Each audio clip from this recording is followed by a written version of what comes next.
Hoy es Viernes Santo. El centro de hoy es la cruz y Jesús crucificado. Es el día para contemplar la pasión, mirar la cruz,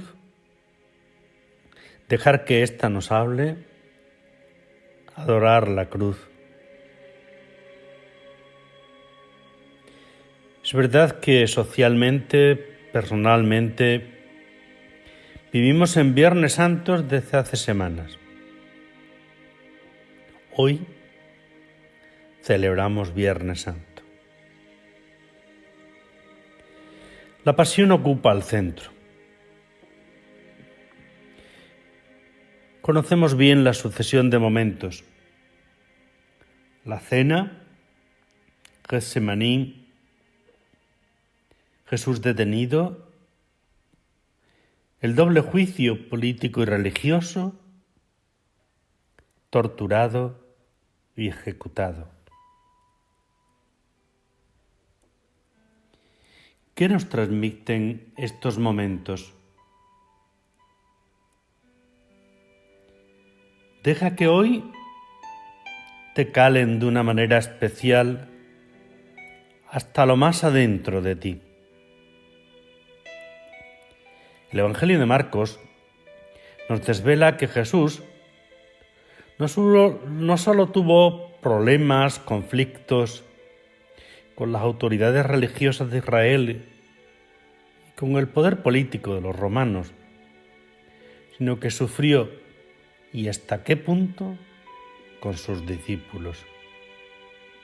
Seguro que este conflicto fue el más doloroso. Hay como 3 momentos que Marcos pone a partir del capítulo 8 en la subida a Jerusalén. Empieza en Cesarea el primer anuncio de la pasión. Y Pedro, el amigo del alma, amonesta a Jesús.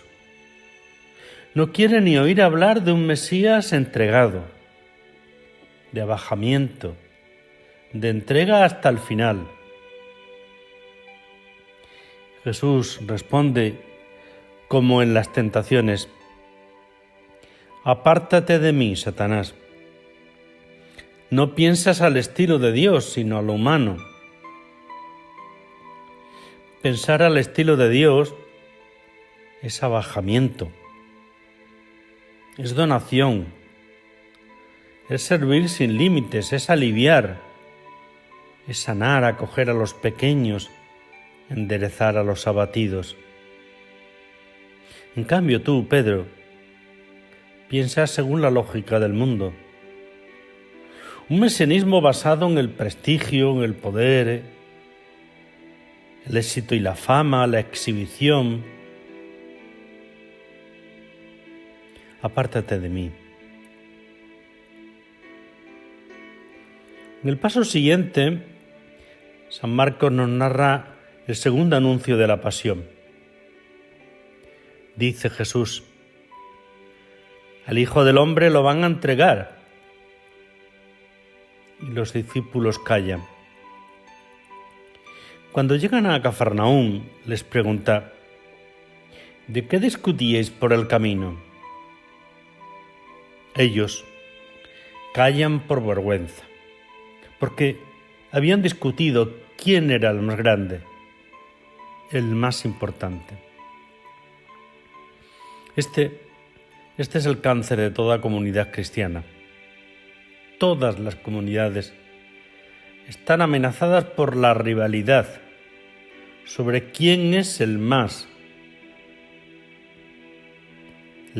fiel, el más comprometido, el más servicial, la que más aporta, la más formada, la que mejor habla.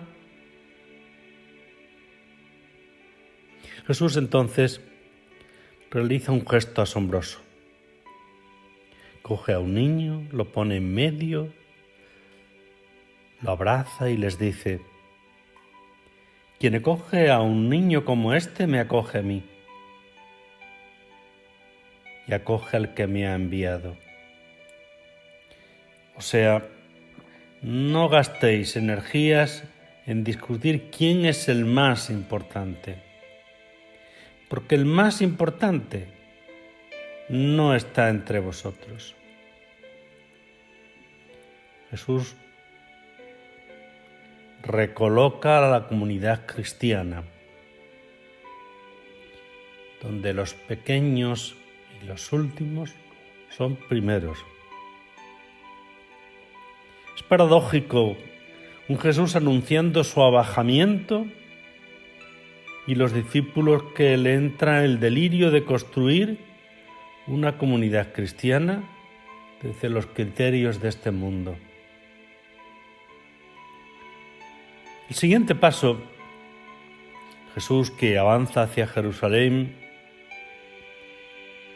y les dice: me van a entregar. Jesús se siente ya que las resistencias vienen por diversos caminos y en ese contexto de dolor, de sufrimiento, de anuncio de un mayor dolor, irrumpen los hijos del Zebedeo con una petición. Queremos que nos concedas los primeros puestos en el reino. Produce dolor leerlo así. Asombro y vergüenza. Pero como seguidores de Jesús nos apena ver que sigue sucediendo así entre nosotros. La búsqueda de primeros puestos, de protagonismo, de que se nos vea, de escalar, de medrar. Y Jesús solo ante su pasión. Los crucificados solos en su dolor. Hay dos experiencias vitales que se nos revelan también en la pasión. La primera es la de la soledad. La soledad. Nuestra cultura nos la enmascara con distracciones, con experiencias fuertes, con ruidos, con grandes festivales, con grandes acontecimientos, con aglomeraciones. La soledad, sobre todo la impuesta, genera mucho sufrimiento. Estamos viviéndolo estos días, cuánto dolor. Hiere la soledad de los ancianos, pero máxime ahora, en este tiempo. La soledad de los enfermos aislados, sin contacto con la familia. La soledad de quien muere solo. Jesús se sumerge en lo humano, asume lo humano, acogiendo la soledad. En Getsemaní tiene que pasar por la radical soledad. Todos le abandonaron y huyeron, dice el Evangelio. Todos.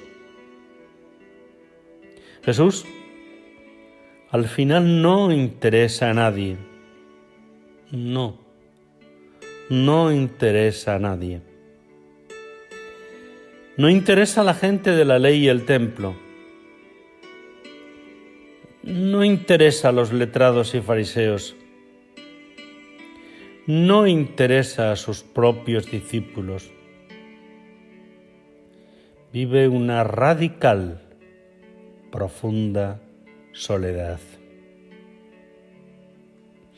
Te preguntas, ¿has sentido el dolor de la soledad de los enfermos del coronavirus? Aislados, como apestados, separados de familia y amigos. ¿Has caído en la cuenta del dolor de quienes tienen que decidir a qué enfermo priorizan? ¿Has pensado en la soledad radical, en especial ahora de los sin techo? de los solos, de los que no tienen ni pan ni palabra. Alivias la soledad en el confinamiento de las personas más vulnerables.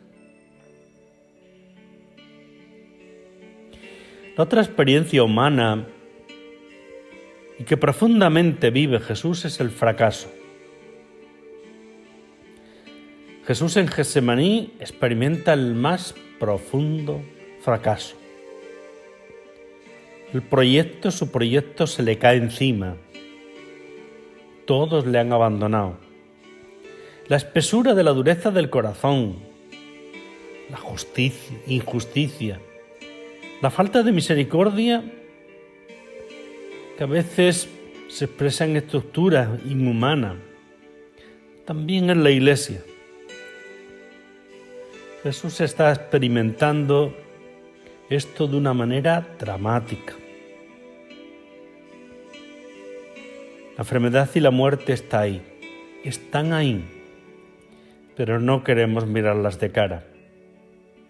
Y esta experiencia que vivimos nos ha hecho darnos de bruces con ello y acatar esta ley de la naturaleza, el límite más grande del ser humano. No somos superhombres ni supermujeres, somos muy vulnerables. ¿Y hasta qué punto? Que duramente lo hemos experimentado en tiempos del COVID. Aunque mi cultura, la arrogante cultura occidental, me diga otra cosa.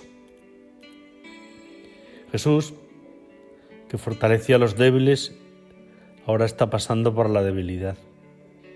Jesús, que levantó a los abatidos, ahora está abatido. Si entramos de verdad en la espesura del final de Jesús, me dice algo fundamental. En la vida no hay atajos. Dios no va a intervenir para evitarme el vivir. Dios no me puede evitar el sufrimiento, el fracaso, el dolor. Sería un Dios impropio del ser humano que nos mantendría en una continua infancia. Jesús, el compasivo, se sumerge en la vida, en nuestra vida, y asume toda la vida humana, y viviéndolo nos da coraje y fortaleza para el vivir. La carta a los Hebreos nos dirá: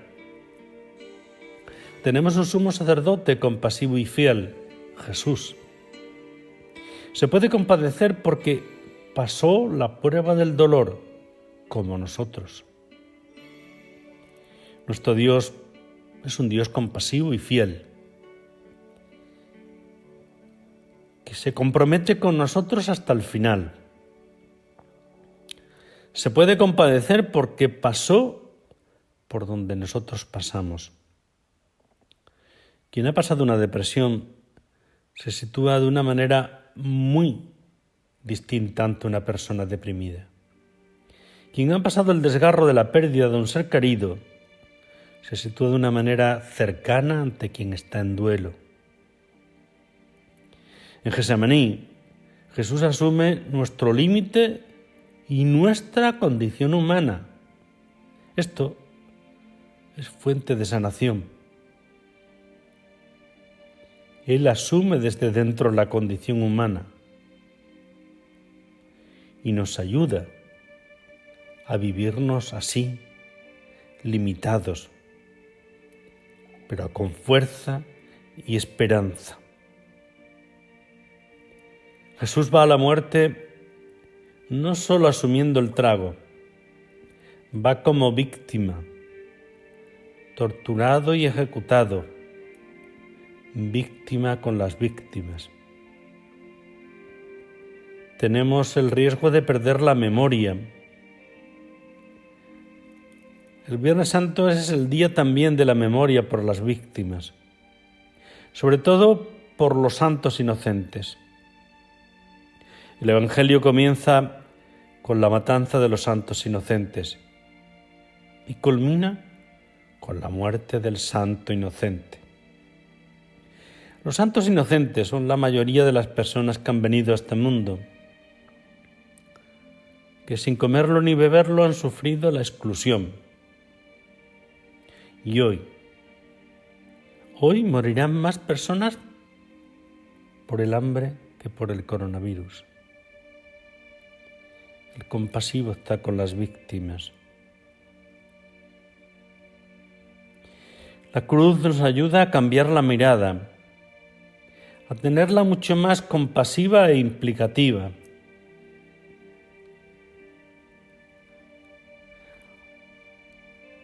Hay también una imagen. En los 3 primeros evangelios aparece que cuando Jesús expiró, el velo del templo se rasgó de arriba abajo. El velo era la cortina que separaba el así llamado Sancta Sanctorum del resto del templo. El Sancta Sanctorum era el lugar de la presencia de Dios. Podríamos decir que era el centro del centro de todo. Todo en el templo giraba en torno a esta presencia. Al rasgarse el velo, se nos desvela el corazón de Dios. Y en la cruz de Cristo descubrimos que ya no hay lugares en los que habite la divinidad. Nuestro Dios no es un Dios de lugares, es un Dios de personas. Qué importante es sentir esto en estos días, que no podemos buscar la presencia sacramental de Dios en los templos. Nuestro Dios no es un Dios de lugares, es un Dios de personas. La tentación continua de los hombres y mujeres religiosos es ubicar a Dios.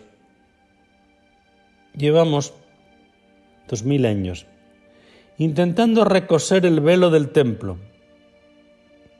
La tentación continua es tener un sitio a Dios, separar lugares.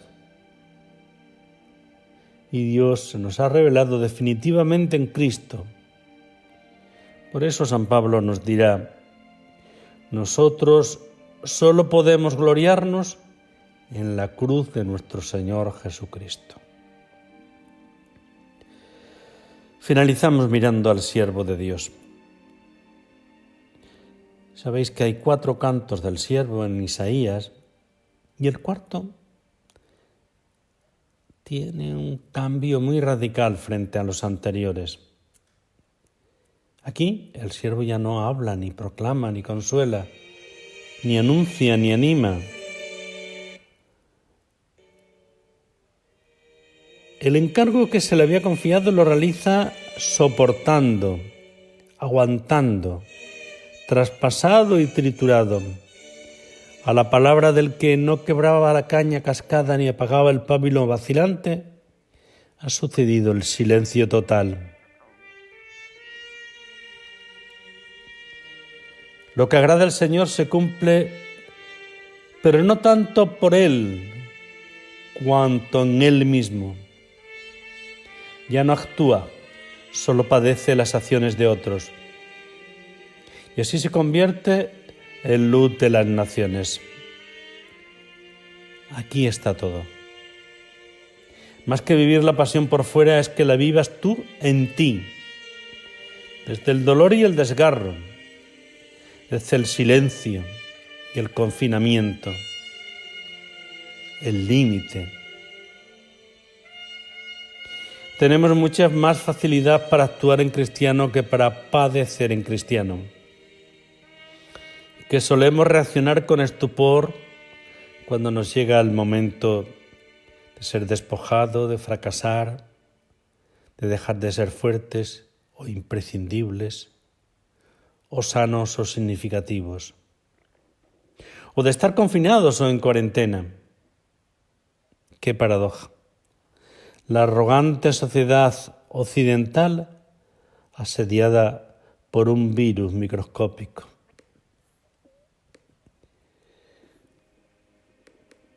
Termino con unas pistas para la oración de Viernes Santo. En primer lugar, continuar con la lectura de la Pasión contemplativamente, sin precipitarte, dejándote sorprender por detalles escondidos en los renglones de siempre. También, segunda posibilidad, leer los cánticos del siervo. Están a partir del capítulo 42 de Isaías. En tercer lugar, ¿qué te parece si haces un Vía Crucis actualizado desde lo que se está viviendo estos días? Datos de la pandemia, de historias con nombres y apellidos, el dolor en las residencias de ancianos, muertos en soledad, sanitarios que son como los cirineos, las mujeres que consuelan, familias desgarradas, voluntarios que mitigan dolores como las nuevas Verónicas. Es una posibilidad de orar distinto, de orar desde la vida y con ella.